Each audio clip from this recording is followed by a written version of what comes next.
আমার দাদা নিতাই রায়চৌধুরীর কাছে আমি কালকে আবেদন করেছি। আমি কাজী সালিমুল হক কামাল দুজনেই বলেছি যে ধানের শীষের মনোনয়ন নিয়ে আসবে আমরা তার নির্বাচন করব। আমরা চাই বিএনপির ভারপ্রাপ্ত চেয়ারম্যান জনাব তারেক রহমান সাহেব তার দলকে বাঁচিয়ে রাখার জন্য যেরকম প্রার্থী খুঁজতেছে সেরকম প্রার্থীকে মাগুরা 2 আসনে মনোনয়ন দেওয়া হোক, যাতে দল দীর্ঘদিন যাবৎ বেঁচে থাকে, দলের মানুষের সেবা করার সুযোগ পায়, দলের মানুষের কাছে দিন রাত 24 ঘন্টা ছুটে বেড়ায়, এরকম লোক চাই।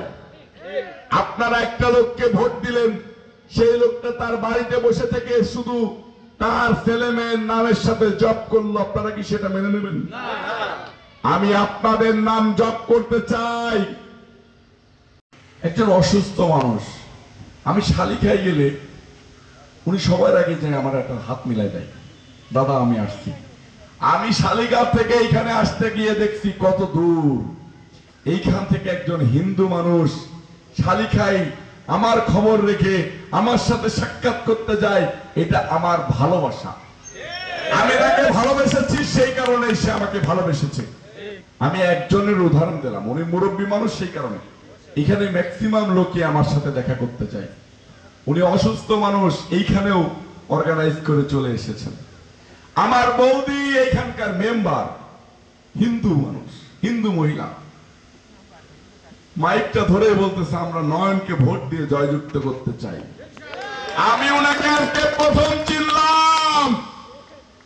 এটা হলো ওনার সাথে আমার হৃদয়ের বন্ধন হয়ে গিয়েছে, আপনাদের সাথে আমার হৃদয়ের বন্ধন হয়ে গিয়েছে। আমি এই মাছ ছেড়ে আর কোথাও যেতে চাই না, এই ভালোবাসা ছেড়ে আর কোথাও যেতে চাই না। ওই ইট পাথরের শহরে আপনার মতো আমাকে কেউ ভালোবাসবে না, আপনার মতো আমার জন্য কেউ দোয়া করবে না। তাই আমিও আপনাদেরকে ভালোবেসে আপনাদের মাটিতে কবর হোক আমার, সেটাই চাই। আপনারা চান না?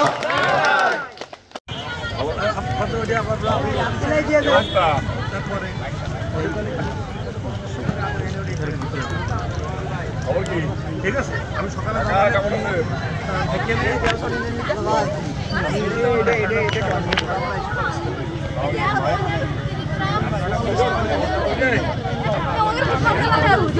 আমার আপুরা কেমন আছেন?